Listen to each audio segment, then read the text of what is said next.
اللهم صل على سيدنا محمد يا رب صل وسلم دائما ابدا على حبيبي.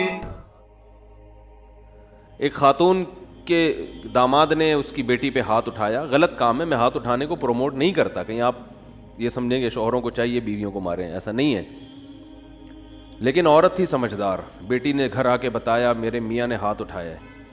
آج کل تو عورتیں اور گھر مائیں تباہ کر دیتی ہیں. تو ماں نے کہا بیٹا دیکھ شوہر نے ہاتھ اگر اٹھایا ہے نا تو کوئی تو بات ہوئی ہوگی. فوراً کیا کرتے ہیں, فون گھما کے داماد کو گالیاں دینا شروع کر دیتے ہیں. یہی ہوتا ہے نا آج کل مارکیٹ میں, اٹھا گیا تو نے ہاتھ کیسے اٹھایا, ہوتا کون ہے تو. پہلے تحقیق کر لو بھائی, بولا کیا ہے اس نے. ہاں کوئی ایسی بات نہیں ہے, اس کو بولو بھائی کیوں, یہ تو کوئی ایسی بات نہیں ہے جس پہ ہاتھ اٹھایا جائے, اور اگر غلط بھی ہے تو اتنی غلط تھوڑی ہے کہ ہاتھ اٹھایا جائے. تو بس جذباتیت کا شکار ہیں, افراط و تفریط ہے, پولائٹ بننے کے چکر میں سارا بیڑا غرق ہو رہا ہے. صحیح ہے نا. یہ اسلام کے اخلاق نہیں ہے. ہر چیز بیلنس ہے اسلام میں, ہر چیز. کتنا پیارا اصول ہے, بچے کو 7 سال کی عمر میں محبت سے سمجھاؤ, مارنے کی اجازت نہیں ہے. چھوٹا ہے بھائی, نماز پڑھے ٹھیک ہے, نہیں پڑھے تو بھی ٹھیک ہے, 10 سال تک برداشت کرو. 3 سال تمہارے پاس ہیں محبت کے لیے. 10 سال میں بھی نماز نہیں پڑھتا تو اب انسان لاتوں کے بھوت ہاتھوں سے نہیں سمجھتے, اب ہاتھ اٹھانا پڑے گا آپ کو. اب نہیں اٹھائیں گے تو یہ پولائٹنس نہیں ہے, یہ آپ کے نالائق ہونے کی, بولو نا بھائی, دلیل ہے, آپ کے نالائق ہونے کی دلیل ہے. تو ہر چیز میں ایسا ہے, ہر چیز میں, ہر معاملے میں. آپ کا ملازم ہے, صحیح کام نہیں کر رہا, ٹائم پہ نہیں آ رہا, بزنس کا بیڑا غرق کر دیا, محبت سے سمجھاؤ, تمیز سے. 2-4 دفعہ کے بعد چل بھائی چھٹی تیری, نکل پتلی گلی سے, ٹھیک ہے نا. یہ فیکٹری ہے, ہم نے کو عیدی سینٹر تھوڑی کھولا ہوا ہے ہم نے یہاں پہ. ہمارے ایک رشتہ دار فیصل آباد میں, ان کی فیکٹری تھی کپڑے کی. مجھے لے گئے, ویسے مجھے شوق بھی ہے چیزیں دیکھنے کا, کیسے بن رہا ہے, کیا ہو رہا ہے. تو ملازم بڑے تمیز سے کام کر رہے ہیں. میں نے کہا پہلی دفعہ دیکھا ہے ملازم اتنی تمیز سے. انہوں نے کہا ٹھڈے مار مار کے ان کو انسان بنائے. ٹھڈے مار مار کے کیا بنائے, کہہ رہے بیٹھے رہے, کہتے تھے جب آتا تھا سو رہے ہوتے تھے, کام ہی نہیں کرتے. دہاڑی پہ تو ایسا ہی ہوتا ہے نا, کمیشن پہ کام ٹھکا ٹھک ہوتا ہے, دہاڑیوں پہ کام ایسا ہی ہوتا ہے. تو یہ نہیں ٹھڈے وڈے نہیں مارے, تمیز, اصل تو تمیز ہی ہے, لیکن تمیز کی بھی ایک کیا ہے میرے بھائی, حد ہے, حد ہے تمیز. تو مسلمان چونکہ ہماری زندگیوں میں بیلنس ہی نہیں ہے. اصل تو اخلاق ہی ہیں, یاد رکھو. اصل کیا ہے, یہ نہیں کہ اصل سختی ہے. اصل کیا ہے, جو کام اخلاق سے ہوتا ہے وہ سختی سے نہیں ہوتا. اسلام نے اصل تو اخلاق سکھائے. آپ صلی اللہ علیہ وسلم نے فرمایا قیامت کے دن میرے سب سے قریب وہ ہوگا احسنہم اخلاقا, جس کے اخلاق سب سے اچھے ہوں گے. گالیاں, ٹھڈے, یہ کوئی تہذیب نہیں ہے. مار دھاڑ, گھروں میں چیخو پکار, گالیاں دے رہے ہیں رشتہ داروں کو, گالیاں بلب کے رشتہ داروں کو. بھائی کہ لائٹ اگر جا رہی ہے تو گالیاں دینے سے لائٹ تھوڑی آ جائے گی, ٹھیک ہے نا. نہ بلب کے رشتہ داروں کو گالیاں دینے سے لائٹ آئے گی, نہ بلب کو گالیاں دینے. آپ کی زبان کیا ہو جائے گی, خراب ہو جائے گی. تو اصل تو اخلاق ہی ہیں. حضرت انس ابن مالک رضی اللہ تعالی عنہ نے 10 سال نبی کی خدمت کی ہے, بچے تھے. فرماتے ہیں ایک دفعہ بھی ایسا نہیں ہوا کہ میں نے کوئی کام نہیں کیا اور آپ نے یہ پوچھا کیوں نہیں کیا, اور میں نے کوئی کام نہیں کرنا تھا اور کر دیا تو آپ نے یہ پوچھا ہو کہ کیوں کیا. بس جتنا کام کر دیا ٹھیک ہے, نہیں کیا تو بھی ٹھیک ہے. نبی صلی اللہ علیہ وسلم نے حضرت انس بن مالک کو ایک دفعہ کسی کام سے بھیجا. وہ بچے تھے, بجائے کام کرنے کے بچوں میں کھیلنے لگے جا کے. تو آپ صلی اللہ علیہ وسلم گئے, دیکھا بھائی کہاں ہیں, تو دیکھا وہ تو کھیل رہے ہیں. تو آپ صلی اللہ علیہ وسلم حضرت انس بن مالک کے پیچھے جا کے کھڑے ہو گئے. حضرت انس نے پیچھے مڑ کے دیکھا تو آپ صلی اللہ علیہ وسلم کھڑے ہوئے مسکرا رہے ہیں, کچھ بھی نہیں کہا. سمجھ رہے وجہ کیا ہے بھائی, یہ تو اپنی ان کی والدہ نے گفٹ دیا ہے نا خدمت کے لیے, تو اپنی مرضی سے خدمت کر رہے ہیں, اس میں سختی کیسی. ٹھیک ہے خدمت کر دی تو بھی, اور بچوں کے ساتھ تو ویسے بھی شریعت میں سختی نہیں ہے, بچوں کے ساتھ تو بہت نرمی ہے. میں تو وہ جو ٹھڈے مارنے کی بات کروں تو 30-35 سال کے تھے نا جو پڑے ہوئے ہیں. تو آپ صلی اللہ علیہ وسلم کے ہمیں سیرت میں سختی بھی ملتی ہے اور نرمی بھی. رحمت للعالمین. ایک ایتھیس نے اعتراض کیا یہ رحمت للعالمین ہے اور جناب گردنیں اڑانے کا حکم بھی دے رہے ہیں, یہ کیسے رحمت للعالمین ہے؟ بھائی رحمت للعالمین کا یہ مفہوم کہ کسی کو کچھ بھی نہ کہیں یہ رحمت نہیں ہے, یہ انسانیت کے لیے زحمت بن جائے گی یہ عادت, تو کیونکہ اس صفت کو فالو کرنا ممکن نہیں ہے. رحمت کا معنی ہر لحاظ سے جامع شخصیت ہیں آپ صلی اللہ علیہ وسلم. مشہور واقعہ کئی بار سنا چکا ہوں, دوبارہ سنا کے بس پھر آگے بڑھتا ہوں کہ ایک شخص نبی صلی اللہ علیہ وسلم کی جاسوسی کر رہا تھا, گرفتار ہو گیا, تو آپ نے حکم دیا اس کی گردن اڑائی جائے. اب دیکھو گردن اڑانے کا حکم دینا بظاہر یہ رحمت کے خلاف ہے نا. ہم کہتے ہیں نہیں بھائی گردن کیوں اڑائی جائے, اسلام تو بہت وسیع مذہب ہے, ٹھیک ہے نا, اللہ بہت غفور رحیم ہے. آپ صلی اللہ علیہ وسلم نے حکم کیا دیا گردن, کیونکہ نہیں اڑائی تو یہ اپنے ساتھیوں کے ساتھ ناانصافی ہوگی, کل دوبارہ جاسوسی کرے گا. ہمارے ساتھ پہلے اپنے لوگ ہیں, لیکن اس نے اپنی 6 بیٹیوں کا واسطہ دیا کہ میری 6 بیٹیاں ہیں, میں 6 بیٹیوں کا باپ ہوں, آئندہ نہیں کروں گا. آپ صلی اللہ علیہ وسلم کو اس پہ ترس آیا اور آپ نے اس کو چھوڑنے کا حکم دے دیا. دوبارہ گرفتار ہو گیا, دوبارہ کمبخت جاسوسی کر رہا تھا. پھر اس نے اپنی 6 بیٹیوں کا واسطہ دیا, مجھے نہ مارے, میری 6 بیٹیاں ہیں. تو آپ نے کیا فرمایا, لا یلدغ المؤمن من جحر مرتین, مسلمان ایک سوراخ سے 2 دفعہ نہیں ڈسا جاتا. حکم دیا اس کو مار دو, اس لیے کہ اس کی بیٹیوں کا خیال کریں یا اپنے ساتھیوں کا خیال کریں. کیسا بیلنس اس میں, اصل بتا دیا کہ اصل رحمت ہے. ایک روایت میں آتا ہے تخلقوا باخلاق اللہ, اللہ کی صفات اختیار کرو. اللہ کی صفت کیا ہے؟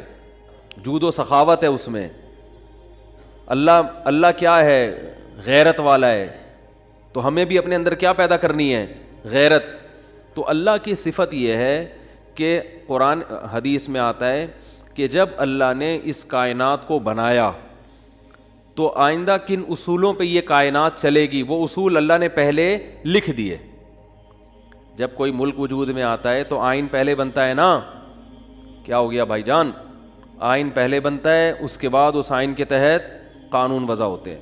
تو اللہ نے سب سے پہلے جو چیز پیدا کی وہ قلم. حدیث میں یہ ہمیں سمجھانے کے لیے مثالیں دی گئی ہیں. اول ما خلق اللہ القلم, سب سے پہلی چیز جو اللہ نے پیدا کی وہ کیا ہے؟ قلم. کائنات کو بنانے کے بعد, تاکہ جو کائنات جن اصولوں پہ چلے گی نا وہ اصول, وہ آئین پہلے سے طے ہو جائیں کہ اس آئین کے تحت چلے گی. اور اللہ نے سب سے پہلی چیز قلم بنا کے اسے حکم دیا لکھ. ٹھیک ہے نا, کیا حکم دیا؟ بولو نا, لکھ. تو پہلا اصول لکھا, سبقت رحمتی علی غضبی, میری رحمت میرے غصے پر غالب رہے گی. کیا پیاری بات اللہ نے ہم لوگوں کے لیے لکھ دی, جس کی وجہ سے آج ہم بچے ہوئے ہیں. یعنی جہاں غصے اور رحمت میں ٹکراؤ ہوگا تو رحمت کیا ہوگی؟ رحمت کا گراف ہمیشہ اوپر رہے گا. اللہ یہ بھی لکھ سکتے تھے کہ میرا جو غضب ہے وہ ہوگا ہی نہیں, میرا غضب ہوگا ہی نہیں, ہمیشہ کیا رہے گی؟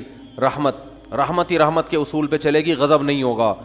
تو پھر لوگ پیغمبروں کی نہیں مانتے. قوم عاد, قوم سمود تباہ نہ ہوتی, قوم لوط تباہ نہ ہوتی, فرعون سمندر میں غرق نہ ہوتا پانی میں اور آگ میں نہ جلتا اور جہنم نہ ہوتی, تو اللہ نے یہ نہیں لکھا کہ میرا غضب ہوگا ہی نہیں, بلکہ اللہ نے لکھا کہ غضب بھی ہوگا, رحمت بھی. لیکن رحمت اور غضب میں جب ٹکراؤ ہوگا نا تو رحمت کو کیا کروں گا؟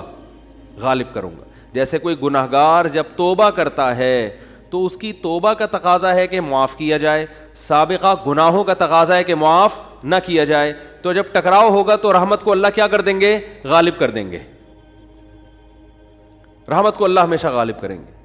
تو یہی نبی صلی اللہ علیہ وسلم کی بھی صفت کہ جب رحمت اور غضب میں ٹکراؤ ہوتا تو آپ صلی اللہ علیہ وسلم کی صفت رحمت کیا ہوتی؟ ہمیشہ غالب ہوتی. اس کی بہت ساری مثالیں ہیں. مشرکین مکہ نے کتنا ستایا. جب مکہ فتح ہوا تو آپ نے فرمایا لا تثریب علیکم الیوم, سب کو معاف کر دیا, ضرورت نہیں ہے تلوار چلانے کی. بھائی اب ان کو قتل کر کے کیا ملے گا ہمیں, ضرورت نہیں ہے. جو اللہ نے ہمیں غلبہ دینا تھا وہ دے دیا ہے. تو نہیں تلوار چلائی آپ صلی اللہ علیہ وسلم نے, بلکہ مشرکین کے جو سردار تھے ان کو الگ سے عزت دی آپ صلی اللہ علیہ وسلم نے. لیکن جہاں یہ جو جاسوس پکڑا گیا تو اس میں بھی معافی مانگی, 6 بیٹیوں کا حوالہ دیا.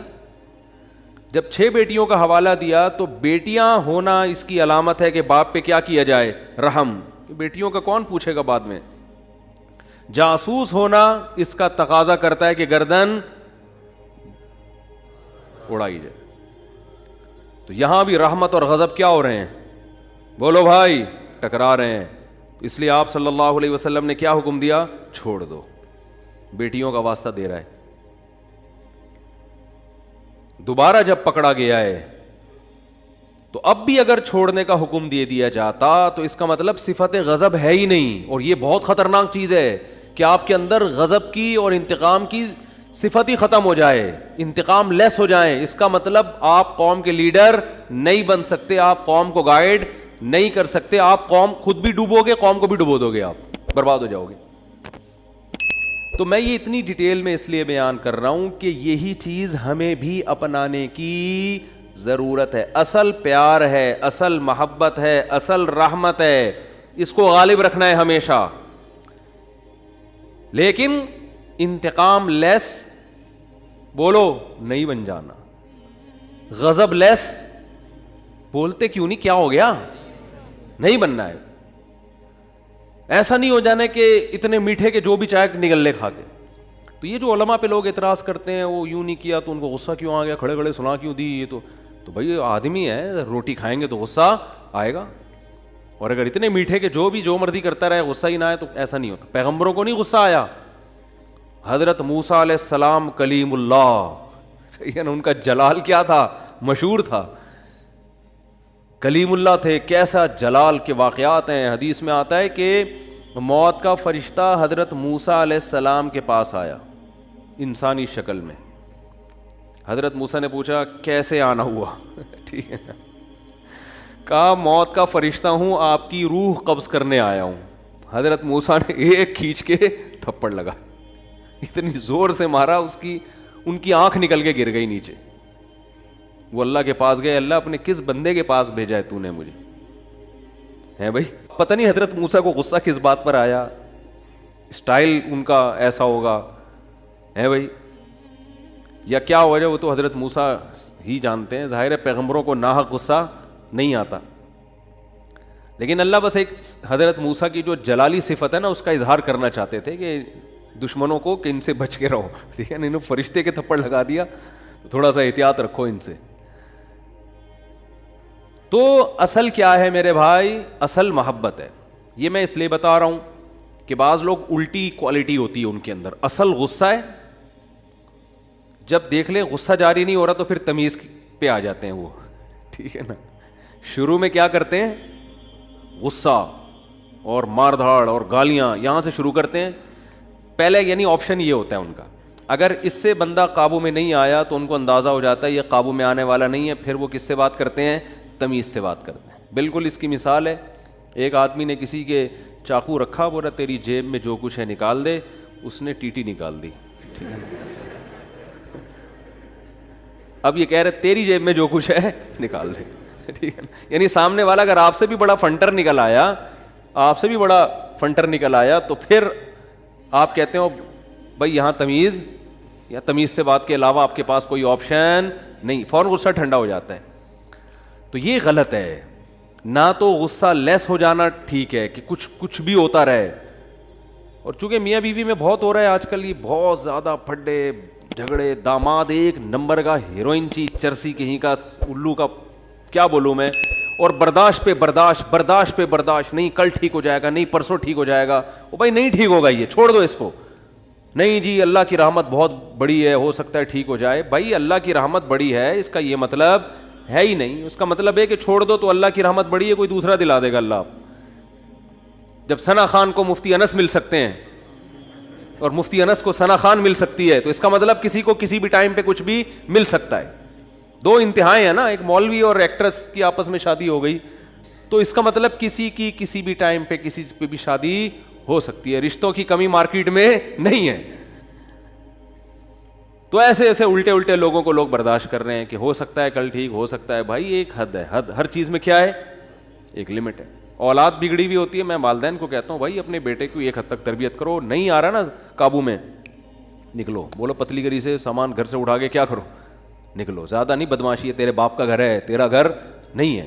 ہاں سارے 100% درست نہیں ہوتی اولادیں, کچھ تو باپ کو بھی برداشت کرنا پڑتا ہے اولاد کی خاطر, لیکن وہ بھی ایک حد ہے نا, حد سے زیادہ تھوڑی ہوتا ہے, حد سے زیادہ نہیں ہوتی کوئی بھی چیز. پھر اس میں ایک اصول یہ بھی ہے کہ یہ دیکھا جائے گا بڑا نقصان کس میں. لوگ کہتے ہیں اگر تعلق ختم کیا تو یہ ہو جائے گا, یہ ہو جائے گا.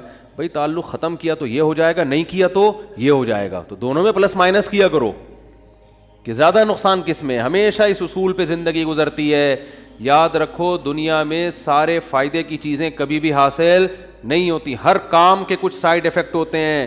عقل مند آدمی یہ دیکھتا ہے کہ سائیڈ ایفیکٹ زیادہ ہیں یا اس کے بینیفٹس زیادہ ہیں. اس اصول پہ زندگی گزاری جاتی ہے. اگر اس اصول پہ زندگی نہیں گزارو گے, ساری زندگی کبھی کوئی فیصلہ آپ سے ہوگا ہی نہیں. سمجھ رہے ہو کہ نہیں سمجھ رہے؟ ساری زندگی کنفیوز رہو گے اور کبھی کوئی فیصلہ آپ سے ہوگا ہی نہیں. ہمیشہ اس اصول پہ زندگی گزرتی ہے کہ یہ کام کرنے میں بھی نقصان, نہ کرنے میں بھی, کرنے میں زیادہ یا نہ کرنے میں زیادہ. اس کو پلس مائنس کر کے فوراً رپورٹ مارکیٹ میں لایا کرو, ٹھیک ہے نا, اور رپورٹ خود تیار کرو, کرنا ہے بھائی کہ یہ سائیڈ ایفیکٹ ہیں اس کے, تو یہ برداشت کریں گے. جیسے اینٹی بائیوٹک ہے, کچھ سائیڈ ایفیکٹ ہوتے ہیں, اب ہوتے ہیں تو ہوتے رہیں, کیا خیال ہے. تو میں یہ عرض کر رہا تھا کہ اللہ تعالیٰ کا کیا اصول ہے. اللہ تعالیٰ نے بھی کتنی بڑی اللہ کی رحمت, لیکن اللہ نے اس کا ایک اصول اور ضابطہ بنا دیا کہ آخرت میں اس کو نہیں بخشوں گا جو مجھے نہیں مانے گا یا میرے ساتھ شرک کرے گا, کچھ بھی ہو جائے, چاہے پیغمبر کی سفارش کیوں نہ آ جائے, بلکہ پیغمبر پر پابندی لگا دوں گا کہ آپ کو ان کی سفارش کی اجازت نہیں ہے.